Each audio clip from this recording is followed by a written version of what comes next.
jāskatās, kad uz leju pusi. Tā ir mūsu vasarā.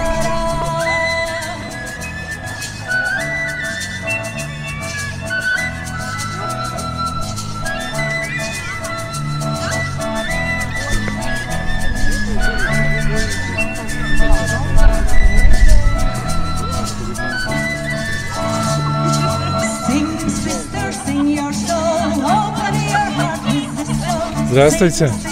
Ой, здесь смотрю. Es runāju tikai latviski. Mana dzimtene Latvija. Человек теряет ориентацию, если вглубь идет. То есть там нету пола. Ну, вообще. как теряет ориентацию? Он бисексуал становится? Не, он работает только с энергией. Он не входит в контакт.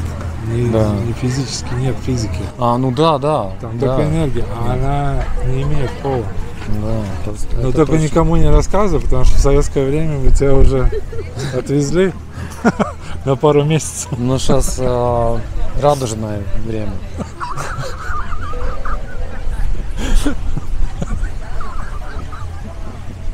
Прямо вот смотрите, радуга большая.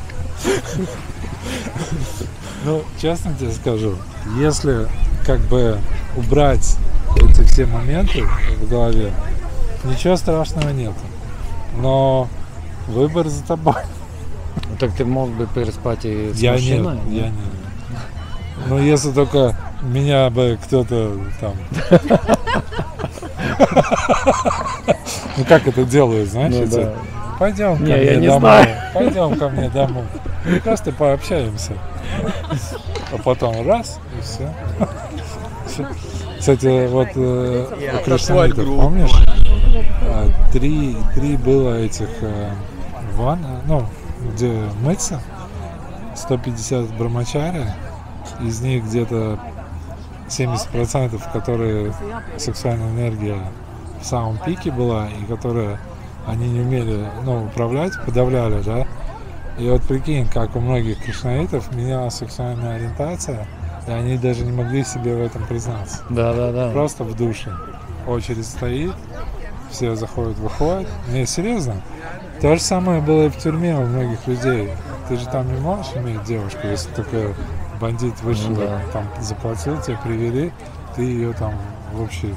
А так сексуальная энергия, она меняется. Но я, честно говорю, мне повезло, я счастливый человек, что я лесбиян. Я люблю женщин. Супер. Ты где-то будешь это выкладывать? Я в своем канале. Хорошо.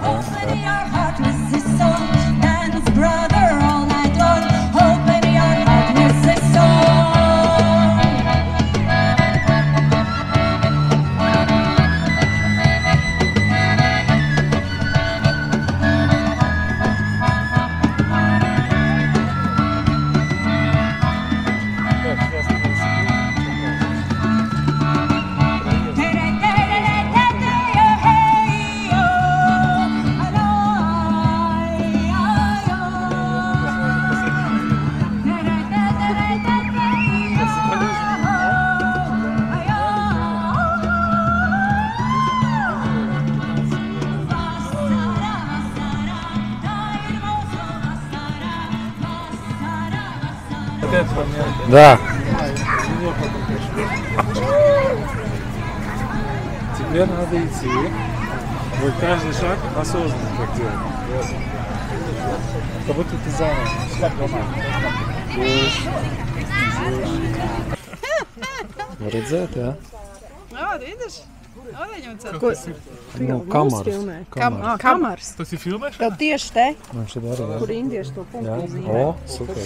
Tev būs naturālais, ļauj, lai sūc. Es tagad taisu maziņo. Tā, Дай чуть-чуть.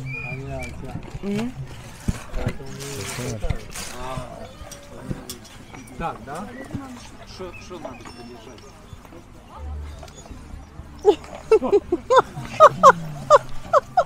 Что, я тебе помогаю. Да, вы уже по-другому играете. Да? Nē, klasikas ir guru. Viņš ir guru, reāli, bet vienkārši tas tā, nu, tas ir noslēpums. tas ir noslēpums, jo neviens to nezina, es tikai to pasaku, viņš ir reāli guru. Viņš ir skolotājs, es viņu pazīstu jau kaut kādus 25 gadus. Jā. Un viņš nav mainījies, viņš tāds, kāds viņš ir, viņš nav novecojis, viņš tāds ir. Es nezinu, viņam kāds 120 gadi jau ir. Bet...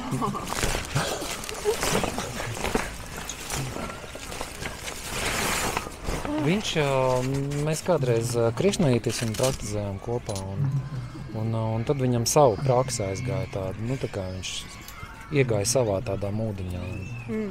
Un tagad, jā, viņš ir tāds, tantriķis reāli, bet tāds pēc būtības tantriķis, nav kaut kāds tur vienkārši mūdaks klausies. jā. Tu esi uz tām naglām stāvējis? Es esmu vienreiz 40 minūtes. 40 minūtes? Man bija ļoti labs pavadojums, Sants liecinieks. Toreiz, bet tu neredzēji, kā es stāvēju, bet tu biji tur patās. Tu tici man, jā?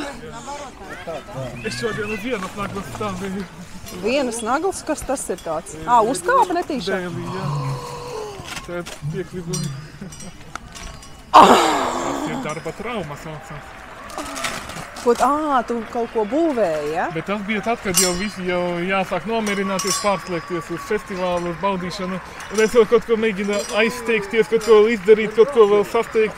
Un, nagla. Uz vienas naglas, kad cilvēks stāvē. Jā.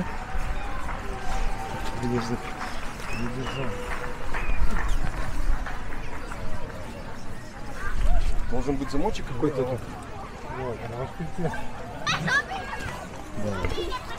Вот это моя это самая, как тебе сказать, муза, не муза, это она меня настроение поднимает всегда, когда я ее встречаю. Настроение. Такая желтая. Желтая, она солнце. Вот еще один поднимает настроение. Тоже, да? Смотри, какие волосы. Да, это твой сын, да? Это мой сын, Сандис. Серьезно? Ну, я не говорил тебе долгое время, но это мой сын. А это моя жена, видишь? Это ваш сын. Да, это наш сын. Серьезно, да? Все. Сандис, скажи, что это наш сын. Все мои сыновья и братья, и отцы, и учителя. Почему акцент такой? Слушай, откуда? Это Галя. А это сейчас я по-хохляцки начну говорить. Ну, вообще у нас проживал в Швеции. Да? А он даже все уже... Была у тебя штилка. Да? Ну что, ни у кого штил-то вас-то нет? Все, давай, мы не будем здесь мешаться, все, мы уходим. Да? Tā, jāiet skatīties, ko mani puikas dara, kas notiek manas telts galā. Man gribās ūdeni padzerties, un es gribētu labprāt ieiest arī. Pamazām vairāk cilvēku sāk sarasties. Kaut kas notiek. Interesanti. Visādi kolorītas personības staigā.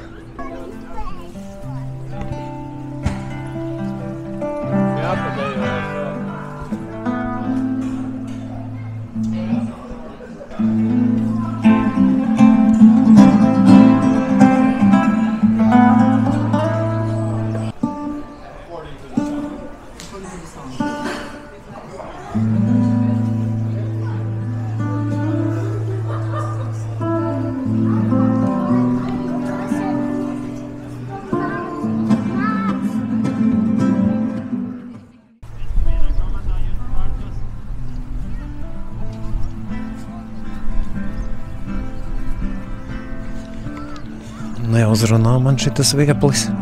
Vispār tās figūras, viņas varbūt ir ok, stilīgas, varbūt ir kaut kāda doma, neapšaubāmi.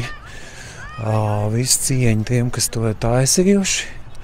Jā, kaut kāds ieguldījums tur ir radošums spēks, jā, un tam līdzīgi. Bet man viņas liekas ļoti tādas, tā kā negaišas.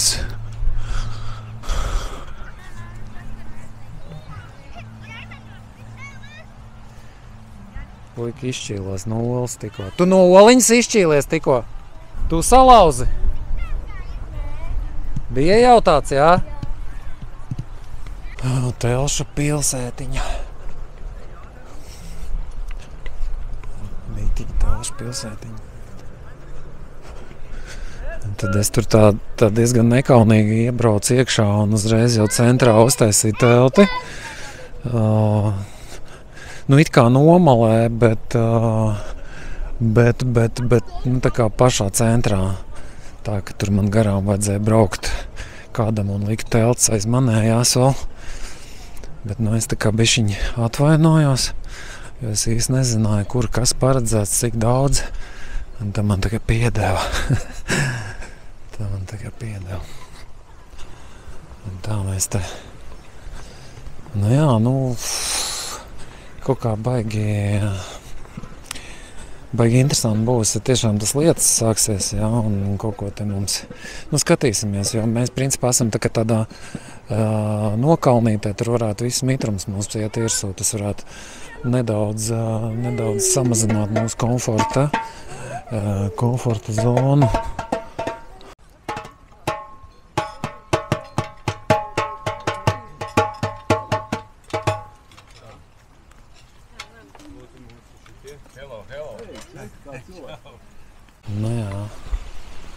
Viss mašīnas, jā, es tur otrā pļavā atstāju, tagad bija piebraucis pie telts, kad liku viņu, bet tagad jau te nevar iebraukt. Varētu šeit it kā likt mašīnu, bet pagaidām lai viņi tur. Tā mēs te ieviesāmies. Maizītes nav ēstas, bet es tūlīt ēdīšu viņas.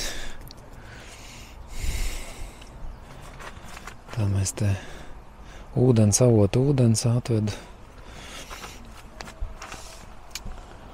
Un nopirku ūdeni, gāzētu ūdeni priekš trauku mazgāšanas.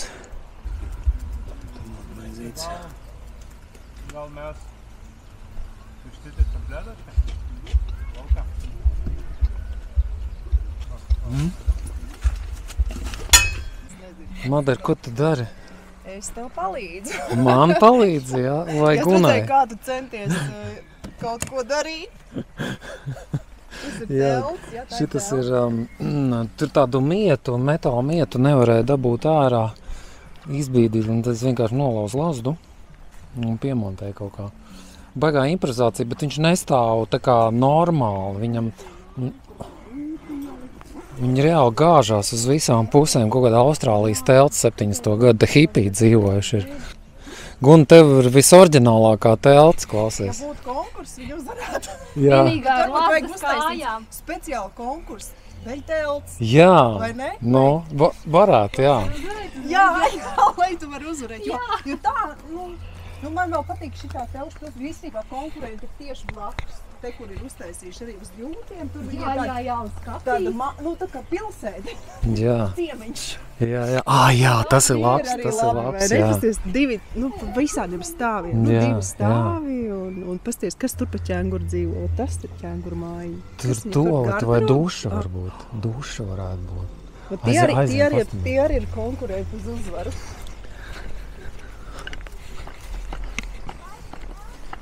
Jā, tā ir duša. Bet šities ir modernais variants. Šitas ir pa moderno un vai... Es pat nezinu, kas ir jaudīgāk. Man abi patīk. Jā, bet viņa ir tā kā... Zigā, bet ja palikties, es laikam paliktu šeit. Jo te liekas... Šitie mazajā? Jā, šitajā modernajā. Jā. Bet liekas, ja tu paliktu tur? Nē. Nē, nav, es nenovērtēju tev pareizi. Arī šeit? Jā.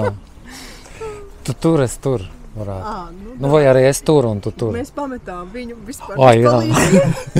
Ar logarismu sākām nodarboties. Kāda vairs Austrālijas telts? Tā, kas te notiek? Normāli. Normāli, jā? Var iekšā apskatīt. Nav tā, ka maz istabiņa, liela zāle. Normāli, jā. Vējā varētu būt jautri. Jā. Man liekas, ka laikapstākļi solās būt jau uzbūvējot. Es tā ilgi domāju, kā šitā meitene te cīnījās. Es domāju, viņa šito uzdevumu netiks galā. Man liekas, tas sev filmē labais. Kā var orientēties, kas vispār? Ļoti labi, iekadrējos. Tā.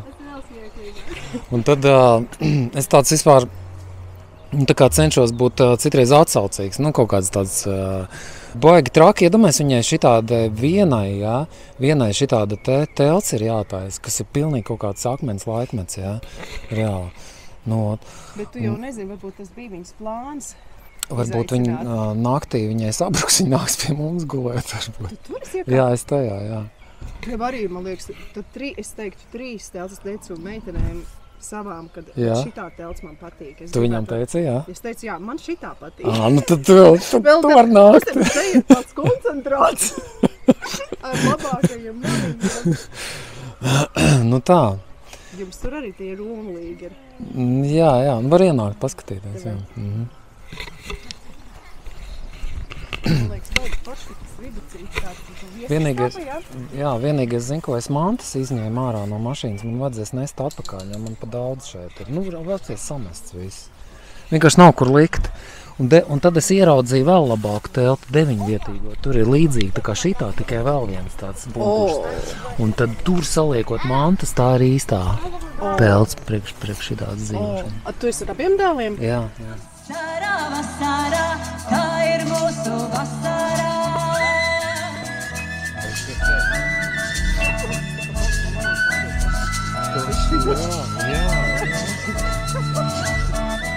Ir laba motivācija, vienkārši vajag urkt vajag. Jā, vienkārši fantastiski ļauši strākš. Hobijs. Es pat negribu prasīt, kāpēc, jo tas vienkārši skaisti izskatās. Un tad baigi savēlkās tiem māku, un šodien pa dienu ķīmiskās trases vilka tā diezgan intensīvi, barometrs bija uzkāps, jūras barometrs bija uzkāps līdz 46, un tā, ka šitā savēlkās ķīmiskās trases, tas jūras barometrs arī lēnām sāk kristies, tagad es pārliecināts, ka viņš ir nokristies, jā, un iespējams, ka tiešām tas lietas būs. Tā, kad, jā, nu tas, ar ko mēs saskaramies, tas ir klimatiskie ieroči, kas tiek izmantoti, jā, pret mums, un tā vairs nav nekādas sazvērstības teorija, tas ir reāli, pilnīgi reāli, var redzēt, kā NATO lidmašīnas apļas stājas debesīs un velk cieti, jā, nezinām iemeslu vadīt, jā, mums nezinām. Bet no apmēram es varu nojaust, kāpēc tas tiek darīts, jā. Nu, un tā viņi tev uz jāņem, tā kā pēc man esošas informācijas jāņos intensīvāk, viņi tagad kājas. Pat kaut kur pavīdēt tāds ieteikums vispār no mājas ārā neiet, bet, nu, diemžēl tas nav iespējams. Vasarā, tā ir mūsu vasarā.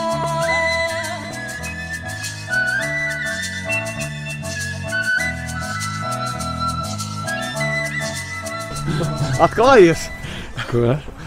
Atklājies! Kādā ziņā? Nu, atklāšana bija. Nē, es nebiju tajā aplijā. Tu biji?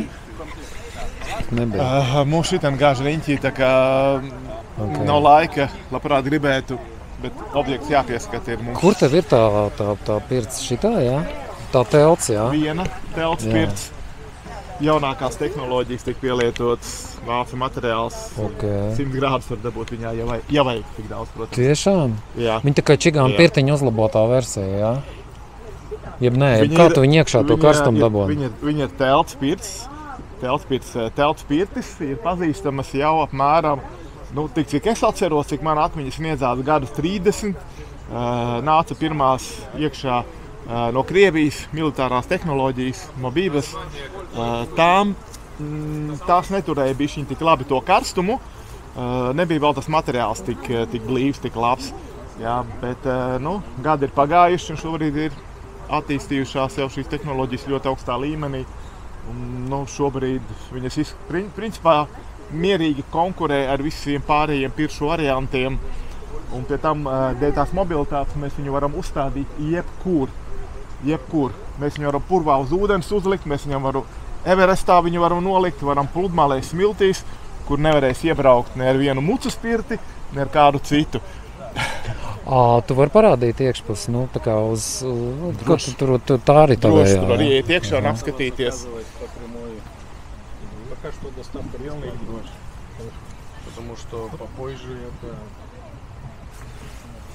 Tā tad, Šī gan pagaidām nenotiek procedūras, tāpēc te ir viss kaut kas salikts. Un te kurināšana, tur ir augšā krāsens, skurstenis, kur iet ārā, viss ir aizsargāts. Jā. Materiāls karstumu tur, neizdod ārā nekādus toksiskus savienojumus, garaiņus. gaiss ir patīkams.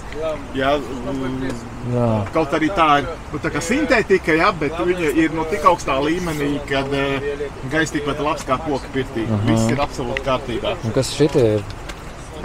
Tie ir dažādi stilventiņi, ko pirtī zem kājām palikt. Tu viņus pārdod, ja viņi ir tev izmantošana? Viņus ir arī, kurus var arī iegādāties, ja ir tāda vēlme. Tā kā tevis kārtībā lāvas. Skaisti. Te pat var dzīvot, ne? Tā kā uzlikt. Viņu izmantot arī kā telti, protams. Aha. Apkurināmu telti. Sveiks. Čau. Labi, Ingars turpinās interviju. Jā, stafeti tiek nodota. Lai nenosauš? Lūk tā, te viss notiek. Cik tu gadus jau nodarbojies ar šito te mākslu? Es atceros, ka tu, man likās, ka nesen sāki, bet tagad, ja tā patina atpakaļ to bildi, tad tie kaut kādi, man liekas, 10 jau gadi, ne? Vairāk, 15. Give and Get festivāls. Tas ir kurš gads? Kurš atcerās? Kurš vairs pats tu biji klāt? Jā, taču. Nu jā, tu man jautā. Bet tas bija ļoti sen, tas bija ļoti sen. Kurmenē? 15 gadi. Nē? Vairāk. Tagad jāskatās vēstures. Gan jau fiksēts tas ir viss. Jo pēc tam festivāls vairs nebija. Pēdējie 2 festivāli pēc pirmā jau sāk darboties un otrajā jau aktīvāk. Klausies, teiksim, kā tu skaties uz tādu lietu, kad, piemēram, man personīgi nepatīk pirtnieku pakalpojumi dēļ viena faktora, kad es esmu nedaudz traumēts no viņi, teiksim, es smoku nost, jā, un pirtnieks, viņš tā kā valbišķiņu vēl, un es jūtu, es tā samaņu zaudēšu, jā, un man galīgi nepakaifu tas viss ir. Un, teiksim, kā tu arī iekšā tajā dod iekšā tik tālu, kamēr viņš jau gandrīz jau atslēdzās. Citi tieši meklē to. Jā, jo man nepatīk tā sajūta, jo es esmu ar cīņām nodarbojies, un es esmu pieredzis sev kontrolēt. Nu, un ja es sāku pazaudēt to kontroli, reāli man vienkārši iet brauc jumts, es nevaru, man elpa nav vairāk. Tas, ka elpa nav, tas nav labi. Jā, elpai jābūt ir visu laiku un nav jāmauc uz karstumu, jāstrādā ar gariņu, ar tvaiku. Un, ja mēs runājam, kas ir veselībai, tad, ja strādā ar tvaiku, tas ir veselībai, bet ja strādā ar temperatūru, tas ir ekstrēmi. Tas vairs nav runa par veselību. Un tie ekstrēmisti, viņi tieši vēlās iziet no šīs komforta zonas un atrast to robežu, var teikt, ka citi pat meklē klīniskās nāves efektu. Tāpēc, kā tur ir vēl kaut kas, bet tas ir ļoti bīstami, arī veselībai bīstami. Sanāk, ka tu vari ļaujies tai pludināšanai, piemēram, ieej augstā ūdenī, tur taču pilnīgi atslēdzās viss, un tad tu tur viņu tā kā to klientu. Tas ir jānoķer šis komforta brīdis, tas, kā ūdenī pēc tam izgriežam un dabūt to eforiju, viņš ir ārstniecisks. Un tas ir tas, kā cilvēks iet tādā, var teikt, šamaniskā sajūtā, vai tas ir ļoti līdzīgi, bet ne tas, bet ļoti līdzīgi arī ar regresiju. Respektīvi, ja mēs skatāmies no regresijas viedokļa, tad pirts var strādāt kā indukcija, un cilvēks ieiet tajā regresīvajā stāvoklī, un jautājums, ko viņš grib no tā. Var arī vienkārši seansu uztaisīt, var arī ar meditācijām to panākt. Bet jautājums, ko tas cilvēks grib, ja viņam ir konkrēts atbilžu meklēšana vajadzīga, uz jautājumu kādu atbildi, tad šajā situācijā vieglāk var vienkārši saskatīt. Bet tur arī jāsaprot kā, jo citi meklē ilūzijas. Nu jā, bet sanāk, ka tas ir tāds tā kā legālais psihodēlija kaut kādā, jā? Būtībā, kaut kādā stadijā noteiktā. Kaut kādā stadijā. Jā, līdzīgi, bet negluži. Tāpēc, ka psihodēlija ir vairāk ķīmiski procesi iedarbojās, ja tur, teiksim, vai skābekļu trūkums smadzenēm, arī tas pats, arī nogurums vai vēl kaut kas cits. Un, tas ir citādi. Šeit tas notiek dabīgā veidā.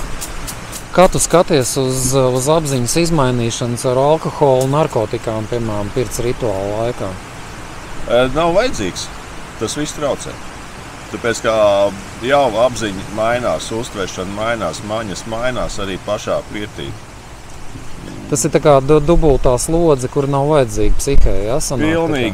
Pilnīgi nav vajadzīga. Jo es neredzu metodi, jo, teiksim, visādi tādi psihiskie pātrinātāji vai aizmukšanas metodas, vai kas ir, tad cilvēks pats no savām problēmām mūk prom no paša nolaidības. Nu jā, bet reku tomēr tas ļoti populāri, tas, teiksim, alkohola lietošana veču starpā, kad viņi aiziet pirtī un tur, piemēram, iedzer Viss ir mēram. Dažreiz jau var. Viss ir mērā. Es tev provocēju. Jā, es saprotu, jā. Viss ir mērā. Atbildi ir mērā. Man ir bijis cilvēks, ar kur es runāju, viņš teica tā, ka viņš nevar iet pirtī bez alkohola. Es saku, kāpēc? Viņš nevar atslēgties. Bet viņš atradis tādu metodi. Viņš ir pieredzis pie tā, un viņš nemeklē vairs citas metodas. Un tu tā kā respektē to viņa? Nē, ne tas, ka respektē, bet viņš vienkārši atradis tādu metodi, lai varētu aizmukt no tā nastas, kas viņam ir, ko viņš sev uzvēlas. Nu jā, bet, piemēram, atnāk pie tevis ierēbis klients, viņš saka, ka viņš tāds ir jāpiņas, un tu ar viņu strādās, ja? Viņš būs tā bišķiņa aptempies. Ļoti svarīgi, vai viņš ir iedzēris jau kādu labu laiku, vairākas dienas, vai viņam poks ir vai nē, vai viņš tikko ir iedzēris. Jo tad, kad cilvēkam ir poks, tā ir intoksikācija, un cilvēks pats jau ir iekšēji noslogots. Jā. Un, ja iet pirtī, tad tā sportiskā slodze vēl iedod paknām, iedod pa asins sistēmu, un īstenībā parasti reakcija tā, ka cilvēkam paliek slikti. Notiek vēmšana, nevar turēt to vidi. Tas ir labi, ka tā, jo viņš pats saprot, ka tā nav īstais veids, lai tur atrastos īstais brīdis nav. Bet, ja ir tikko iedzērs, tad nav šī intoksikācija, un īstenībā caur pirti arī var atžirgt, atgūties var. Nu jā, tu, kad augstā ūdenī pēc tam ienāc iekšā, tad ir atskatos efekts. Man bija variants, ka es vienu, viņš bija izdzērs, tāds dušīgs, viņš bija izdzērs apmēram 0,7 jau kārtīgu viskiju. Viņam bija jāuzstājās uz koncertu dziesminiekos. Jā. Es saku, kāpēc tad tu dzēri? Viņš saka, es nevaru uz skatuves atbrīvoties, viņš sastingst, viņam jāuzstājās, viņš ir ikdienas darba stresā, ir tā dzīvojis visu laiku, viņš skatuves nespēja būt. Un es saku, labi, esi dzērs, es tikko dzērs, labi, ejam pirtī. Apmēram stundas laikā mēs to alkoholu dabūjām ārā. Labi, promils palika asinīs vēl, bet es viņu kārtīgi izpēru. Cilvēks bija gājis pirtī, viņam tā nebija sveša. Un tur es vienkārši skatījos, cik viņš to slodzi kopā ar alkoholu tur. Palika skaidrāks, atbrīvotāks. Aizgāju skatu, un tie draugi, kas teica, ka jauns cilvēks būtu 18 gadīgs, viņam kaut kādi pār pa 50, 60 dziesminieks, viņš aiziet tā kā puišals uz skatuves. Un sākumā nevarēju saprast, es eju tur uz ēšanu vietas, un viņš saka, reku, tas pirtieks. Es domāju, ko viņš uz mani tā ar emocijām. Viņš saka, reku, tas ir tas, kurš man to 18 gadus atgrieza. Klausies, Ingar, bet tu jau pats izskaties jauns diezgan ar to visu to pirtošanos. Man liekas, ja tu ikdienā šito te visu dari, tev riktīgi atjaunojusies āda, viss ir perfekti. Arī, bet atkal ir... Tu neesi vispār novecojis par šitiem gadiem. Tā atslēga ir tas, kad ir tajā biežumā. Ja katru dienu pēr, tad cilvēks izdeg, vajag atkopties. Tas ir ar jebkuru, ar uzturu, ar zālēm, ar dažādiem sporta piegājieniem, teiksim, pārgājieniem, kalnā kāpšana, visur. Visur ir kaut kāds deva, ko cilvēks, ko jūtās komfortabli. Izej kursu, teiksim, pa uzturu, izej kursu, taisa pauzi, ņem citu. Pat kafiju nedrīkst dzert katru dienu. Nu, tas ir tev, es droši saku to, bet tas ir citiem būs, man rādīs šitā te, Kafijai vajag pauzi taisīt. Un uztais kafijas dienu, kaut vai nedēļā kafiju dzer, cik grib. Pārējo taču ir vēl daudz, kas ir kakao, ir cigoriņu kafijas, ir tējas. Skaties, es te nopirku to labo kakao, kas ir ceremoniālā. Es pamēģināšu to taisīt, jo es esmu kafijas atkarīgais. Man reāli jātiek vaļā no tā. Jo man ik pēc 3 dienām darbs, jo man tas ir rituāls. Nē, tas nav vairs stāsts par enerģiju, tas ir stāsts par rituālu. Jau pats atbildēji. No rīta biespienmaizīt, kafiju. Jā, bet tu kafiju vari mainīt. Rituāli tev nav jāpārtrauc. Tu vari kakao tāpatās. Nu, tu vari dažādas kokteļus, zaļos kokteļus taisīt. Tagad vasarā viss, kas ir pieejams, ļoti labi uz ābolu sulas bāzi sagatavot zaļos kokteļus. Ja gribi biezāk, tur banānu pieliek vai pieliek proteīnu pulveris, ja sportisks dzīvesveids ir. Un dzer tos zaļos kokteļus. Ļoti laba alternatīva ir. Klausies, mēs te bišķiņi aizgājām no šitās tēmas, un es domāju, man liekas, ka kaut kādam 20 minūšu sižetam pilnīgi pietiekoši, jo tur arī kolēģis tavs runāja, kā viņam bija vārds? Ar kuru? Romualds, jā. Romualds. Ar Romualdu parunājām, un man interesē šitās te pirtis interesants. Un tad jūs ar šitām abām, jums kādreiz bija tā piekabi, tāda mucas piekabi, jūs tagad viņu neesat paņēmuši, ne? Nē, var atvest jebko, un pirts ir dažāds. Ir gan šitāds telts, ir arī cita tipa telts, ir armijas tipa telts, dažādi ātrāk, ilgāk uzstādāms. Šitās nav armijas telts? Nē, tas ir speciāli pirts telts, bet arī tāpat tās armijas tehnoloģija tiek liekta materiālā, un vienmēr skatās, kurā brīdī kā. Jo citam prioritāte ir siltums, citam prioritāte ir kompaktums, citiem prioritāte ir uzstādīšanās un novākšanās. Skaidrs. Spriežot pēc vispār šitā laika, kas šobrīd izmainījās, man liekas, jums klienti būs diezgan daudz, es tā jūtu. Laiks rādīs, redzēs. Jā, labi, paldies tev, Vecī. Labi. Jā, labi. Davai, čau.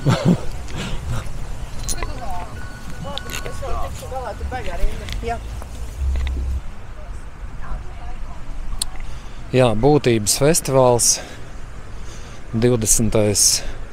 jūnijas, 21., 22., 23. Tagad es esmu atnācis līdz Alīnas kioskam. Labdien! Labdien! Labdien! Es gribētu uzzināt kaut ko par šokolādi. Es gribētu tādu riktīgi īsto šokolādi. Ko tu gribi uzzināt? Piemēram, kur es redzu, ka tur tikai ir īstā šokolāde, jā? Un es gribu vienkārši biezu kakao. Man draugs Aivars Smirnovs, viņš izstāstīja, ka viņš no rītiem ir sācis dzert tādu riktīgi biezu to dziru, kakao dziru. Viņš paliek biezs, ja viņš pastāv. Viņš ir kā mannā. Jā. Un viņš saka, ka baigi labais esot, viņš pēc tam jogu taisa, jā. Un viņš saka, ka rītīgi labs blieziens ir tāds uz pusdienu. Viņš kaut kur ap kādiem 12 vispār ēst grib, jā. Un es domāju, es vienkārši pa cik šeit esmu, jā. 30 grami noteikti tas, par ko, kas būtu vispār vislabāk, bet zin kā, 30 gramiem ir tā, ka baigi nevajadzētu spēlēties. Noteikti nav kaut kas tāds, ko var tā kā katru dienu no rītiem, jo tas 30 gramu patiesībā es parasti iesaku 2-3 nedēļā. Vislabāk ir, kad ir vai 20 grami vai 15. Tas ir, 15 vispār ir ikdienas deva, ko var droši dzert katru dienu, bet ja piemēram lieto lielākas devas, tad vienkārši var parādīties galvas sāpes, var parādīties nelabums, slikta duša. Tā kā pārdozēšana kaut kāda, jā. Un ķermenis var uzdot uz mierēm un aknām. Tur taisnā nav joka lieta, jo tur ir tā, ka ja, piemēram, ar kafiju mēs zinām, ka jāizdara ir ūdenskrūze, tad ar kakao, ja 30 nedodies vēl augstākas devas, tad tur ir vismaz kaut kādu, litrs pa virsu jādzer. Tiešām, lai ķermenis spēja pārstrādāt to daudzumu, jo tur ir ļoti daudz arī, pirmkārt, tie tauki, kas ķermenim ir jāsašķer, kas nav viegli. Ir ļoti daudz mikroelementi, kas, attiecīgi uzsūtās, kas tas ir tas labais, bet tāpat tās, lielās devas nav vēl. Ja ir pieredze un ķermenis jau ir pieredze, tā būs līdz pieredze. Jo ķermenis arī ir jātrenē. Ko tu tagad dari tur? Es mēru temperatūru. Temperatūra ir viens no svarīgākajām lietām, kā paradot. Jums būs tā biezā kakao, jā? Tā. Šis būs ikdienas šķērs, 20 grami, un tad man ir atsevišķi KRR 30 grami uztaisīts. Un mums ir vēl bērniem, tur ir 10 grami, bet tur ir klāt vēl karamelīti, tā kā, ja gribās mazajiem. Paklau, bet es, piemēram, nopērku tagad tos 100 gramus, jā? Jūs man iedosiet arī kaut kādu to recepti, kā man, Uz katras paciņas ir aizmugurē. Okay.